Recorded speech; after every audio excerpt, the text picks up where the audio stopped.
দর্শক, একই মামলা একই ধারা, অথচ আইনের দাঁড়িপাল্লায় এক অদ্ভুত বৈপরীত্য। নিষিদ্ধ ঘোষিত সংগঠন আওয়ামী লীগের প্রয়াত নেতা সুরঞ্জিত সেন গুপ্ত হত্যা চেষ্টা মামলায় লুৎফুজ্জামান বাবর সহ ৯ জন হেভিওয়েট রাজনৈতিক নেতা যখন বেকসুর খালাস হয়ে বেরিয়ে এসেছেন, ঠিক তখনই মৃত্যুদণ্ডের রায় দেওয়া হলো হাফেজ সৈয়দ নাঈম আহমদকে।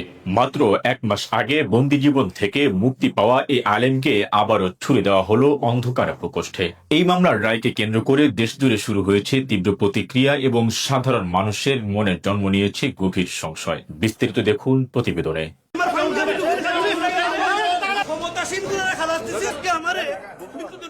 সিলেট বিশেষ ট্রাইব্যুনালে বহুল আলোচিত সুরঞ্জিত সেনগুপ্ত হত্যা চেষ্টা মামলার রায় ঘোষণার পর আইনি সমতা ও বিচারিক প্রক্রিয়া নিয়ে সচেতন মহলে নতুন করে নানামুখী আলোচনার জন্ম দিয়েছে।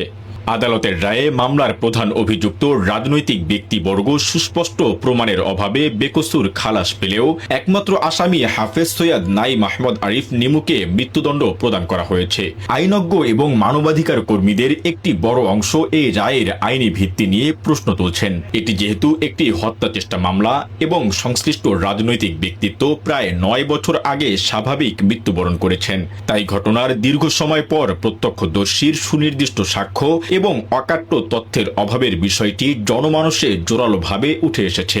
বিশেষ করে তদন্তকালীন সময়ে রিমান্ডে নেওয়া স্বীকারোক্তির উপর ভিত্তি করে এমন সর্বোচ্চ সাজা দেওয়ার আইনি গ্রহণযোগ্যতা নিয়ে বিতর্ক তৈরি হয়েছে, যেখানে বিগত সরকারের আমলে অধিকাংশ মামলাই ভুয়া ও মিথ্যা হিসেবে প্রমাণিত হয়েছে।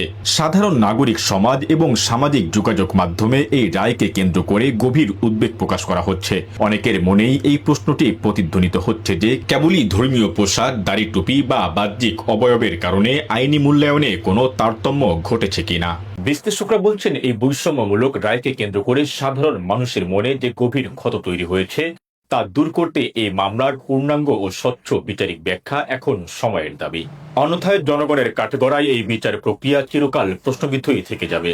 Hussain Mohammad Arman, multimedia desk, press point.